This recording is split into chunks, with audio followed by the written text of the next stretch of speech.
us go over what's going to be on our ballots and the propositions. That is our focus today. We are so grateful to have you all here. My name is Medina Moore. I am the voting rights organizer with Arizona Faith Network. And we have been doing our Faith, Our Voice, Our Vote series, preparing for this upcoming election. Today, we do have some wonderful speakers from partner organizations that are going to go over the propositions and also just answer any questions that we may have about our ballot. We're hoping that most of you have received your ballot in the mail. I've received mine. We're not here to tell you how to vote, but just to educate you on what is on your ballot. And so I wanted to take the time to introduce Melinda. She is the co-founder of the Civic Engagement Beyond Voting. And this is focused in Arizona State Legislature. Her Arizona Legislature Weekly Update was published during the Arizona Legislative session. She helps Arizonans statewide stay informed on proposed legislation and hold their elected officials accountable. We know that that is very important in this time as we're in this election of holding our elected officials accountable and also knowing what is on the ballot. And so I will not delay us any further. Melinda, thank you so much for joining us. We will also be recording and we are live on Facebook for those who may want to share this in your network or those who weren't able to join today. We're glad to get this information out to everyone. So Melinda, go ahead and introduce more of yourself. Tell us a little bit about CEBV and also what you came here today to do to educate us on propositions. Well, hi, thank you for having me. First up, I'm being warned that the internet is unstable. So if you experience problems, please let me know right away. As was said, my name is Melinda Iyer, and I am one of the co-founders of Civic Engagement Beyond Voting. We are a grassroots, nonpartisan organization working to empower everyday Arizonans to exercise their voices at the state level. And we're the only indivisible group focused on the state legislature. You may know for our advocacy around the request to speak system, which we fondly call the gateway drug to activism. This is our third ballot cycle of analyzing the propositions on the ballot, and this is, it's a pretty heavy cycle proposition-wise for Arizona.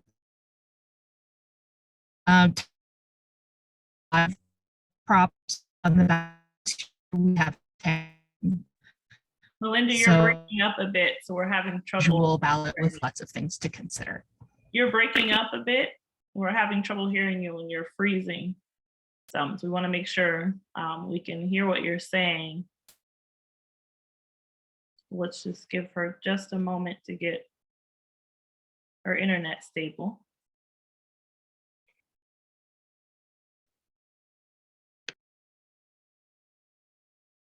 That helps. We heard you say that helps, but didn't hear anything else. I've turned off my camera. Okay. Still it's still a little spotty. Let me see if I can use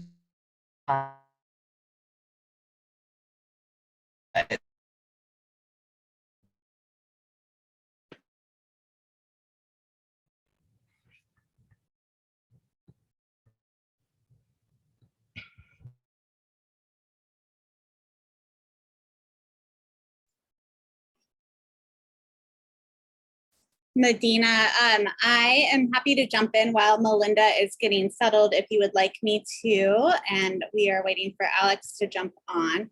I did want to share with everyone, we created a resource for you here at Arizona Faith Network just for you to be able to go through the ballots. There is a lot on your ballot this year, not only candidates, we've got the top all the way down, and always emphasize, as I'm sure we'll hear from our great speakers today, about the importance of voting down ballot. Don't just stop at the top.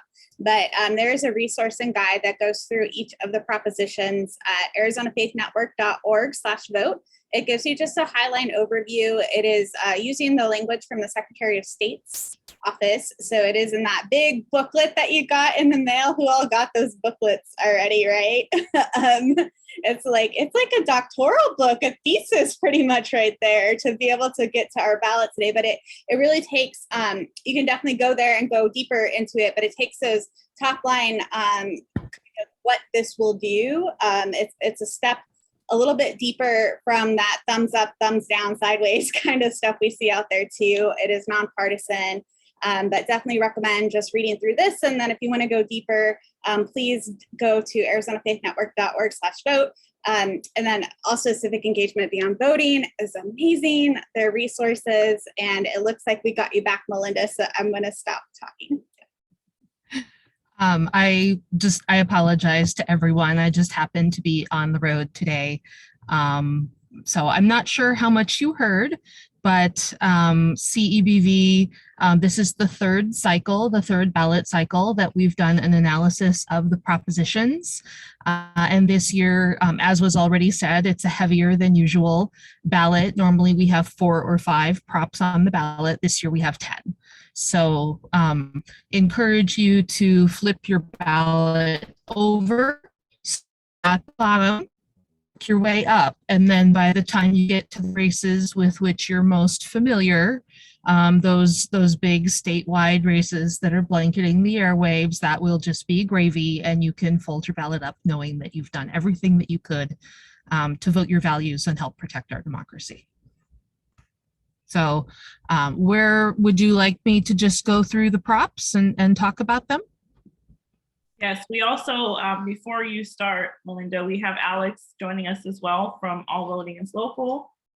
So thank you, Alex, for joining us. Melinda was just going through some propositions, and then Alex will also be informing us on props.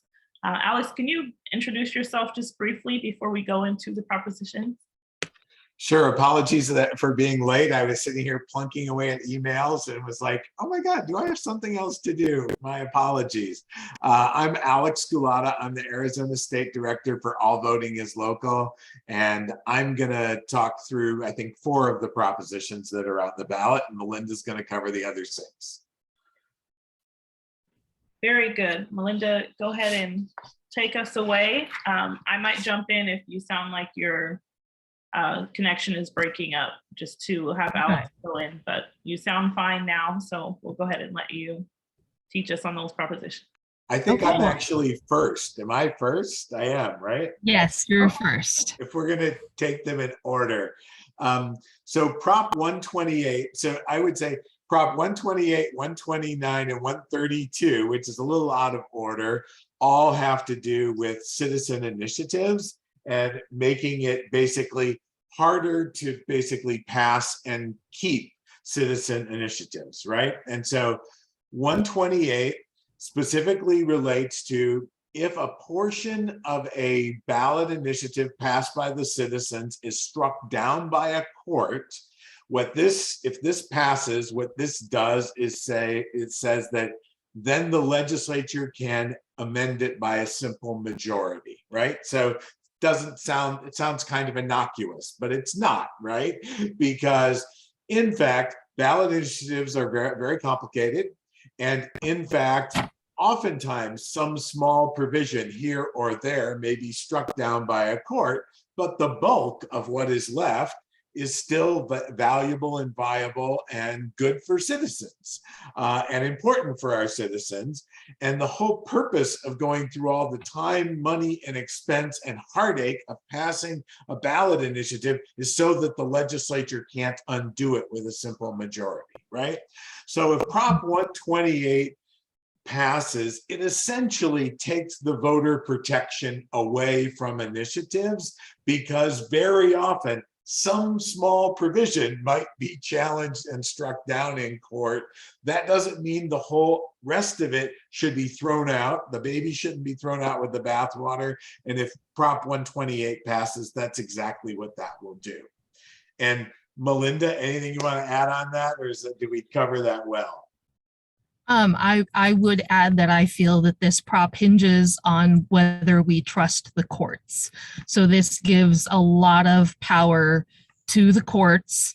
Of course, we've seen an effort recently. Governor Ducey expanded the Supreme Court. The latest budget allows for even more judges to be appointed. These are the same judges that invalidated the Invest in Education and Fair Elections propositions, both of which had quite a bit of voter support. So it's ceding voter power over to the legislature and the courts. And the question is just whether you believe that that's a wise idea. All right, so no on 128. 129. 129 is another one related to initiatives. It's the single subject rule. That's what it is, and it basically says, again, doesn't say it in these words, but it basically says citizens' initiatives will no longer be possible because almost every citizen initiative touches on a number of different statutory provisions to be able to implement it. And the single subject rule would mean each of those would have to be separate things. And so a package that in fact does things like change, the minimum wage, the ability to give workers sick leave or personal leave, other things like that may be part of a package, all of those then no longer become possible, right? Each of those has to be a separate initiative. Each needs to get, Fair Elections got 497 or 75,000 signatures. They needed to have 237 good signatures, and it still didn't get on the ballot, right? So we now have to get more than twice the number of signatures that are necessary.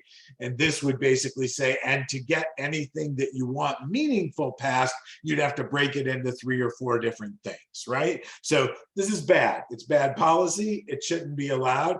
The legislature says, well, we have a single subject rule. First of all, they don't actually follow their single subject rule. And in fact, very rarely can we challenge that. I can think of one time when that worked to our benefit, when they tried to cram 100,000 things into the budget. But guess what? They get paid to do that. They're there. They have lobbyists. They have staff. It doesn't cost them anything to put 1,000 bills forward that are meaningless. But us as citizens, it costs us millions of dollars to put one little thing forward. Okay, so that's why the legislature has to do it doesn't actually apply to the citizens have to do it. Because if you make it as easy, if just a majority of us can pass initiatives and if just a handful of us can get them on the ballot, if one of us can get them on the ballot, well, then that's fine. Then treat us just like the legislature. We're not the legislature. It takes a huge amount of time, money, and effort to get things on the ballot. And saying that we have to follow a single subject rule, it undermines our ability to legislate for ourselves and to control our legislature, and it's harmful, and we should vote no. Melinda, do you have anything to add on that? Well, the only thing that I would add is that single subject, a so-called single subject, it's not what lay people think. It's a legal term, and as Alex mentioned, the minimum wage initiative, but this is really a response to that. So the minimum wage initiative also contained paid sick leave, and the Arizona Chamber of Commerce and others sued to invalidate it on the grounds that that was 2 separate subjects, and the courts said that's okay. Citizens can do that, and so this proposition is the legislature's response. And from, as Alex said, from a direct democracy perspective, it would make it almost impossible to get anything comprehensive onto the ballot. So I think 130 is to you, or should I jump to 132? No, we can go in order. So Proposition 130, you will see conflicting opinions out there on this one because it's tax policy, and tax policy tends to be very complicated. This one does seem simple on its face, but what it actually does is it grants the legislature power to decide who gets all kinds of property tax exemptions. And the truth is here in Arizona, we give away far more in tax carve-outs than ever enters the general fund. So even this last budget, which was the largest in state history, is dwarfed by the $22 billion with a B in tax carve-outs that our state is giving away, and that number is growing every year. So what this actually does, when you start to increase the number of tax carve-outs, it affects local governments the most drastically. And local governments, when you start chipping away at their tax base, they are forced to either raise taxes to maintain their current level of services, or cut spending and thus cut services. So this is not really a tax cut, it's a tax shift, and it's shifting the burden to regular folks. And I don't believe that that's good policy. So, And anything to add on that, Alex? yeah, I think the only thing I would add on this is just, it's around this, people like say, why are you against veterans or something like that if you're against this? It's like, I'm not against veterans. I'm against every special interest having a carve out from property taxes. And that's where this takes us. This is every group that has a license plate is now going to have a carve out from property taxes, and it's going to undermine our ability to fund our schools is really what it does. So that's all I'd add. Well said. Prop 131. This is another one that you may see some conflicting opinions on. This is, you may recognize it because it's been on the ballot recently, twice. It would establish a lieutenant governor position for Arizona. So similar to the president and vice president package ticket that we see at the federal level. I view it sort of like bundled cable. We'll have to take a package or not take anything at all. And that has the effect of asking voters to reduce their choice. Arizona is fiercely independent. If we have a Republican governor and a Democratic Secretary of State, as we currently do, with the Secretary of State being the next in line for the governorship if something should happen to our current governor, it's because voters wanted it that way. And establishing a new position was part of the reason why this didn't make it to the ballot for so long. The folks down at the legislature said, well, there's no role for this new position in government. What would this position do? So this current iteration of ballot measure would allow the governor to appoint their lieutenant governor into any position that they have the authority to appoint. So that could be anything from director of the Department of Administration to the governor's chief of staff, which the chief of staff is somebody with an astonishing amount of power behind the scenes that's ultimately electable to, ultimately accountable to nobody but the governor. And so I have cronyism concerns regarding the current setup of this prop. And it's interesting to me that it's been advanced to the ballot only now that we have a partisan division between the governor and the Secretary of State. It seems designed to allow the current party in power to maintain power rather than serving its constituents. So I'm deeply skeptical of this one. Alex, do you have anything to add? Yeah, in Arizona, we want to have less government, but apparently sometimes we want more government. But again, I personally think this is just a way to try and consolidate more power at the top and make sure that the governor not only is the governor, but then has basically a second in command. And it seems unnecessary, and we don't really need it. That is what I would say. Yeah, it's like daylight saving time. We've gotten along without it for how many years now? A lot of other people have it. That doesn't mean we need it. Prop 132. This is just a bad idea. This is, again, this is from the legislature, not, so what the legislature is doing in Prop 132 is saying people you have the ability to control us through your initiative process, but you should give that back to us, is what Prop 132 says. Because what Prop 132 says is you can only pass a citizen initiative if you can raise the millions of dollars. And if you can get 2 or 3, or who knows, maybe 10 times the number of signatures you need, because we can get through all the technicalities, and then you get it on the ballot. And then this says you need to have 60% to pass it, not just 50%, right?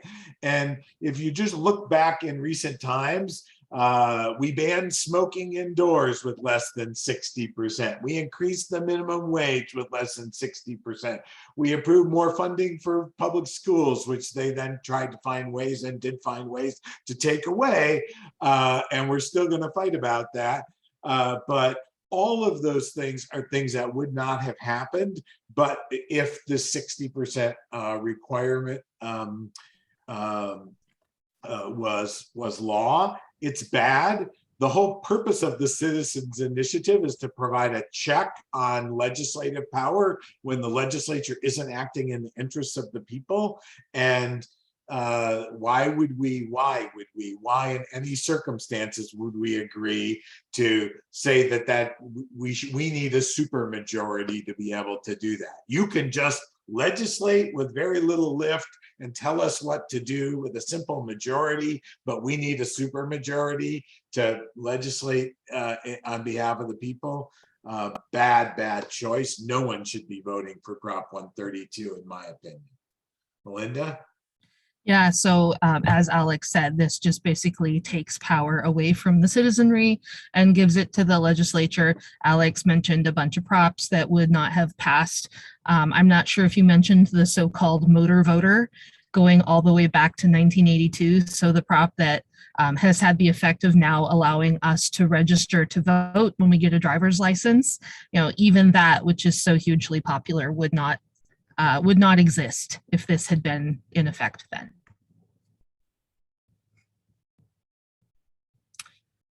All right, so Prop 209. So we've moved temporarily away from legislative referrals, things that the legislature put on the ballot, and we're now looking at citizens' initiatives. So 209 is the Predatory Debt Act, and this caps the values of home equity, vehicles and household goods, and bank accounts as to what can be seized by medical debt collectors.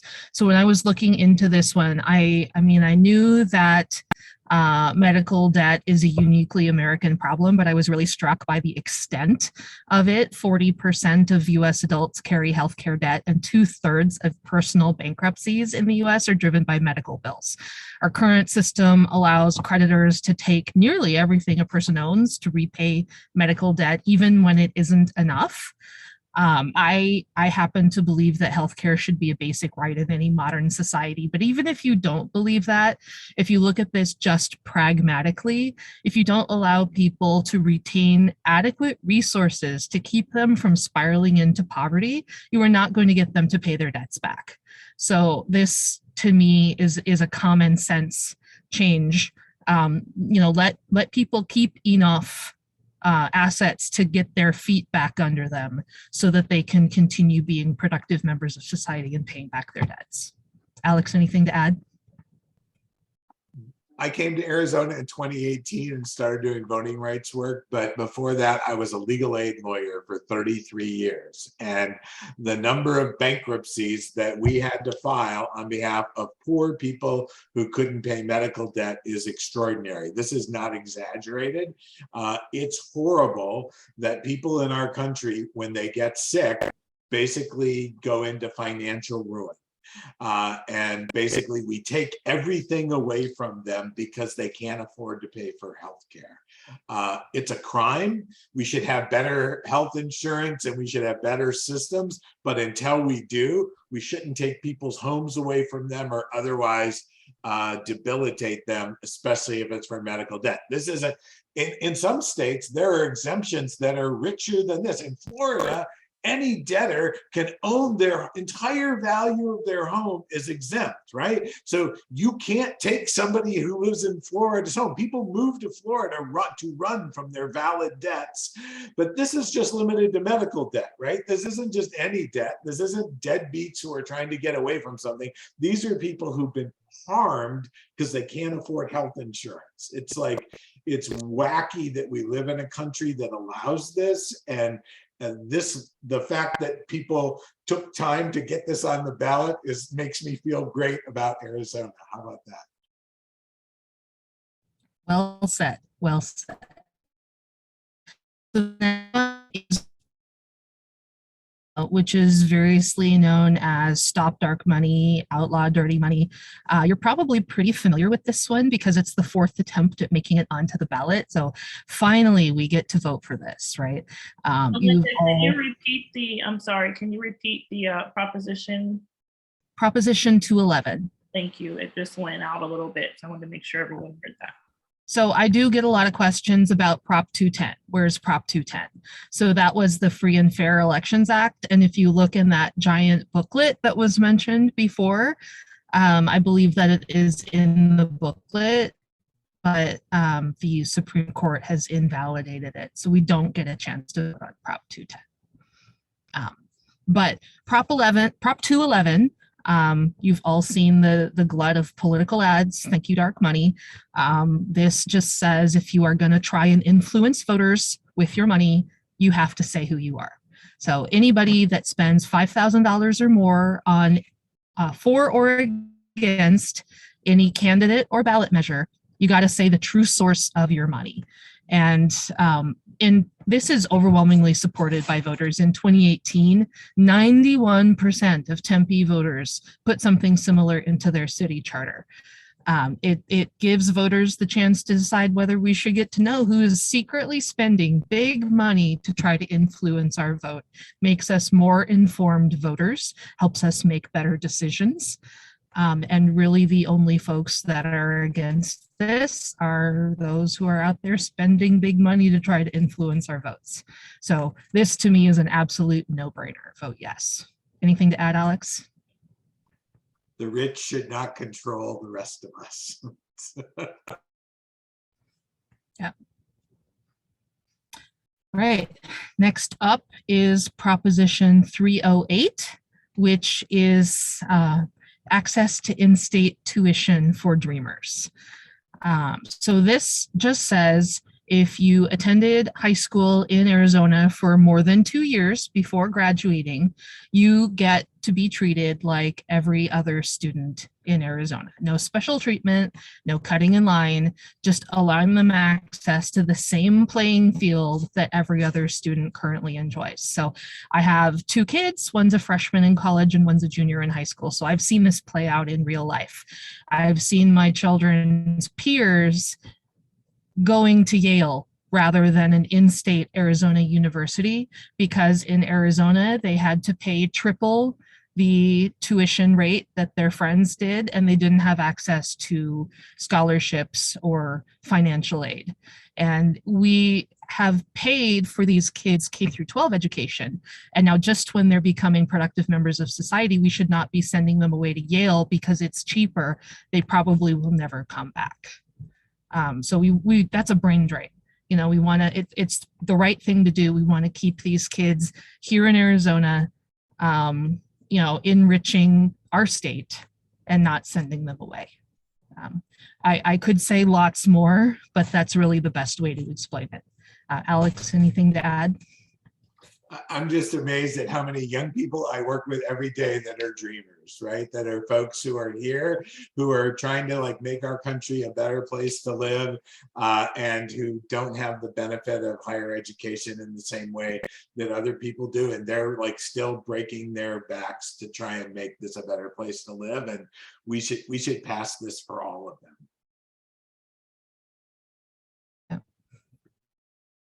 The only other thing that I would add is that voters actually enacted this restriction at the height of anti-immigrant sentiment. And so that's why it's on the ballot, is because voters put it in, voters have to undo it. All right, Alex, you want to do Prop 309? 309. Okay, bad. Prop 309 does two things to the way to voting. One is it impacts your vote by mail ballot. And the second thing is it impacts what kinds of IDs are acceptable when you go to the polls. So in terms of mail-in ballots, it's basically like, an ID thief's dream. And that is that you are going to be required, in addition to your signature on the ballot, to put your birth date plus then an identifying number, which is your driver's license or the last 4 digits of your social security number, or you could put your voter registration number. How many people on this Zoom know your voter registration number? Yeah, exactly. Nobody knows their voter registration number, but you could also put your voter registration number. This would all have to be on your ballot. It's bad because it will make it harder for people to vote. B, it increases the likelihood of identity theft. 3, it's going to mean a lot of valid ballots are going to be thrown away because guess what? You transpose the number on your driver's license. Now it's not matching. And what's going to happen is they're going to try and reach out to you. They may send you a letter, but you have 5 business days after the election to respond to that. And you may not even get it. You may not hear it. You may be out of town. You may not be able to respond. Your ballot's not going to count. And so it takes a lot of extra time to process the ballots. So right now, 80% or more of our ballots are coming in by mail. It's going to take a lot longer to count. Right now, a lot of our ballots are dropped off on election day. On any given election day in Maricopa County, more than 250,000 people drop off their mail-in ballot. And it's going to take much longer to process all of those. There are already complaints it takes too long. And so what we're doing is we're making mail-in voting by mail, which has worked forever, work not so well intentionally to break it, because we also at the same time are filing lawsuits against vote by mail, trying to challenge it, trying to strike it down, trying to do everything we can, because we don't like the fact that people can conveniently vote. And that's what this does. So it undermines vote by mail. But then on top of that, it limits the IDs that you can use when you vote in person. And I don't know, people may not know all the specifics of this, but there's a list 1 ID, like your driver's license. That's great if you have a driver's license, but there are a lot of people who don't have a driver's license. There are a lot of people who vote with list 2 things, or list 3, which is list 1 and list 3. List 2 added together get you to list 3. But it is things like an out-of-state driver's license and a utility bill allow you to vote. Well, who does that? Who does that? Who votes with an out-of-state driver's license and a utility bill? Students, snowbirds, right? It can be an ID that's not fully compliant, meaning it has a photograph and it's a valid ID, but it doesn't have your address. So right now, tribal IDs are universally accepted.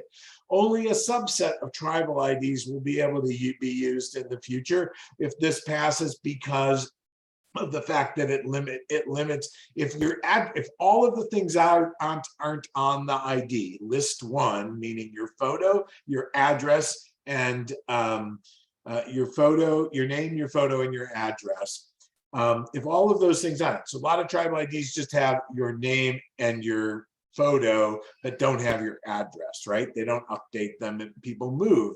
And then people then have a piece of mail or something else, and you can put those 2 things together and you can vote. You will not be able to do that anymore if this passes. So it hurts tribal voters, hurts student voters, hurts snowbirds who try and vote in person. It hurts everybody who's trying to vote by mail. And the folks at Civic Engagement Beyond Voting did some analysis. In Texas, they passed a similar law, and the percentage went from about 1% absentee ballots to 13% absentee ballots. And extrapolating that for that didn't get counted, right? That didn't get counted because there were technical problems with them.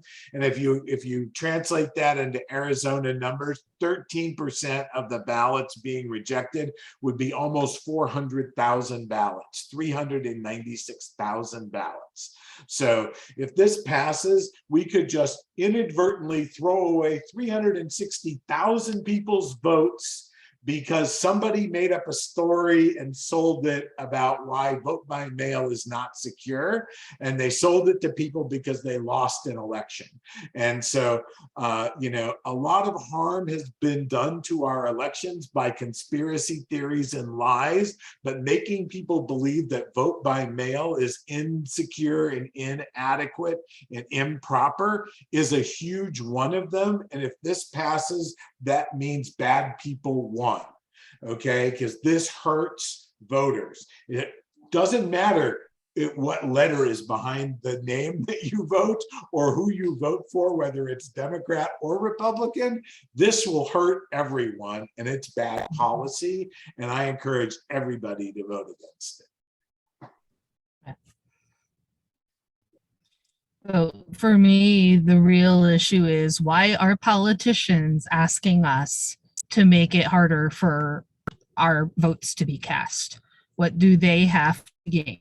We know that when voting is easier, more people participate, more voices are heard, and we end up with a more truly representative government. And when you make it harder to vote, we get the opposite of those things. So there's, I could, like Alex, I could say a lot about this one, but I'll just urge you to vote now. Let's see, one left, right? We just have one left, and that is Proposition 310. So this is a modest sales tax for fire districts, and it's a tenth of a percentage point. So it's 10 cents on $100 purchase. And rural fire districts have been limited by the legislature from accessing a lot of the tax base that's out there. They don't enjoy the same up-to-date, you know, they don't have the same tax base that those of us who live in Maricopa County are able to fund our fire districts with. And they were hit a lot by the Great Recession. And so they may not have the most up-to-date equipment. They may not have full staffing. And when I, as a Maricopa County tourist, get in my car and, you know, go somewhere rural, let's say I get into an automobile accident, I'm not going to get the same response time or level of service that I would get here in Maricopa County, because those rural fire districts are not funded to the same levels, and you know, they're threadbare. And so this dime that I would pay on $100 purchase may end up saving my life. And so that's, you know, that's just in the interest of the common good and public safety, and something that we should be doing. Anything to add, Alex? Yeah. I don't think so. I don't have anything to add. Yeah. If you're interested in 310, the Pace and Roundup had a great article on it, and you can find that on CEBV's Twitter feed, which is AZCEBVUS, and it's really heartbreaking to see the disparities that exist between rural and urban areas in our state. Thank you so much, Alex and Melinda. We did have a question in the chat that was answered, but I just want to read it so that those who are viewing online are able to find out this information and resources on guidance on the judges and how do I learn who they are and how to decide. And CEB, they have a gavel watch guide for judges. You would visit CEBV.us.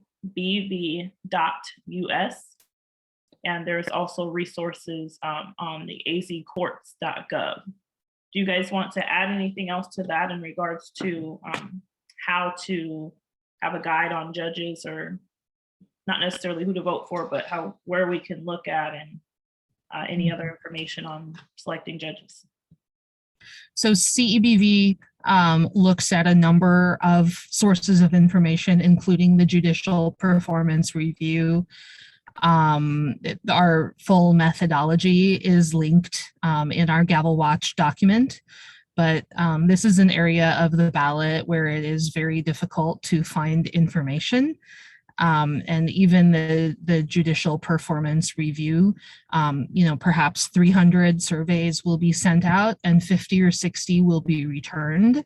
So even that is not a full adequate picture, which is why we consider other sources as well. And if you click into our document, you can see all the different sources that we, but really our focus is on whether that person brings personal bias into their work as a judge, because we believe that the judicial system should be impartial.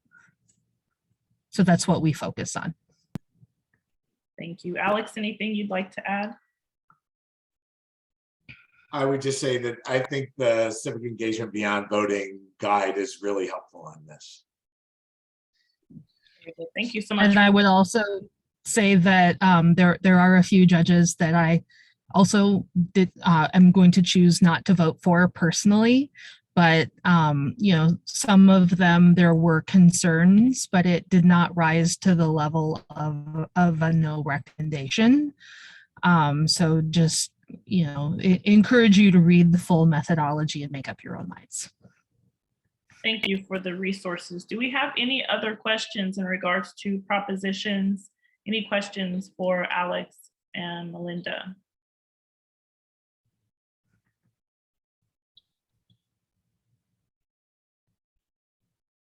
No questions?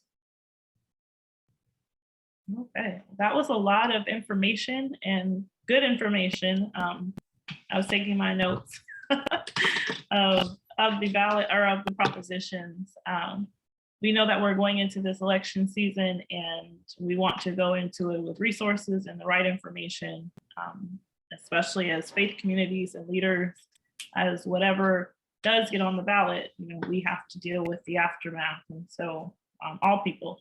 So I thank you guys for being on here with us today with our Lunch and Learn and giving so much information on the propositions. Alex, we appreciate your commentary on each proposition. We know that, we don't want to tell anyone how to vote or, but we do want you to know what you're voting for. So that's very, very important as we go in to vote. Is there any last remarks or information you'd like to leave us with today, Alex or Melinda? I do have one thing that I would want to say, and that's that there are a lot of third-party advocacy organizations that are very invested in making sure that you get your ballots back. And if you're tired of the emails, the phone calls, the texts, carrier pigeon, people knocking your door, whatever, if you return your ballot, those things will go away. So urge you to return your ballot as quickly as possible. And Alex. Vote early. That's what I was going to say too. Get it in. Sorry, it's not working. But anyway, my ballot's here. It just came in. I'm going to fill it out and get it back right away. Same. Very great. Now, for individuals who haven't received their ballot, is there a place where we can have them follow up to make sure they get their ballot in the mail? So I would just say contact the county recorder. By phone is probably the best way. I actually had to call the county recorder and just yesterday, and they were very helpful. I would also add that early voting is open. You can go and early vote in person, and you can find resources for that at arizona.vote. Very great. Thank you so much. We have comments in the chat. These gatherings are so important as we're asked constantly by family and friends how to decipher the ballot pamphlet. So thank you all very much. Jana's asking, do you trust all the mail? Last election, I took my ballot to the election office. I'm going to mail my ballot in my mailbox that's out front. And if I do that today, I'm going to get a text that says, you know, it was received. I'm in Maricopa County and now Pima has that. And I'm going to know it's been there. And if for some reason I don't get that text, then I can call the county. And what they'll tell me is they can cancel that ballot, issue me a new one. I can go vote early in person. But if I send it in now and I mail it through the mail, I'll get a text that says it's been received. And I don't have any reason not to trust that. Not only do I trust the mail, I'm going to get verification that it's been received. Just one more reason to vote early. And I would also add that the Postal Service has a lot of work to do. They've got 2 million ballots that are going back and forth and all the associated election information. My mail usually comes around noon, and yesterday my mail carrier rolled up at 7:30 at night. So just give these folks a little grace. They will get it done. They're working very hard. Yes. And Yes. I see Margaret said she voted in the primary, didn't receive a text. I would just check with the county if that's an issue, because you have to sign up for the text. So you maybe aren't signed up for the text. But if you signed up in Maricopa and now Pima, and I think there may be 1 or 2 other jurisdictions that have them now, you can get a text message basically that it's been received. It's been sent for signature verification. It's been verified. It's been counted and tabulated. And they let you know every step of the way. Yep. And you can also check on the website to see if your ballot has been received, even without the texting system. Very good. So again, thank you for this very helpful information. Visit CEBV.us if you'd like to read the guides on the judges and any other helpful information that you may need. And we will also make sure that we follow up with you all about the recording. If you'd like to share this information out within your network, please do. Alex from All Voting is Local, thank you so much for joining us today. Thank you again, Melinda, for joining us with CEBV. And anyone that has any questions, please reach out to me. I can get anything over to you just through our network of resources. A lot of us need to know this information, and now we can take it to family and friends to share. So thank you so much for doing that. Reverend Katie, would you just give us a brief announcement on our annual meeting coming up? Yeah, I'm so excited. We're a little over 2 weeks, about 10 days away from our annual meeting, which is November 3rd. And it will be held at Central United Methodist Church, which is Palm and Central Avenues. We have an amazing theologian, Latinx liberation theologian coming to join us, Dr. Miguel de la Torre, coming in from Denver. So please come hear from him. We have some other amazing local speakers that are coming, including some spoken poetry, some musicians. And if you are interested in tabling, we've got some great community faith fair tabling going on and a wonderful breakfast. So November 3rd at Central United Methodist Church, 9 a.m. to about 11:45. You can just register at arizonafaithnetwork.org and it's scrolling right there. So make sure to join us. Thank you so much, Reverend Katie, and thank you again, Alex and Melinda. We will be having an upcoming voting training on our polling places, so please join us. It'll be virtual on October the 20th, which is 2 days from now, Thursday evening. We will be back, and we'd love to train our faith leaders and community on peacekeeping at the polls. So again, thank you all so much for the propositions, the information. This was very, very helpful to our communities. We appreciate you so much. Everyone have a good afternoon.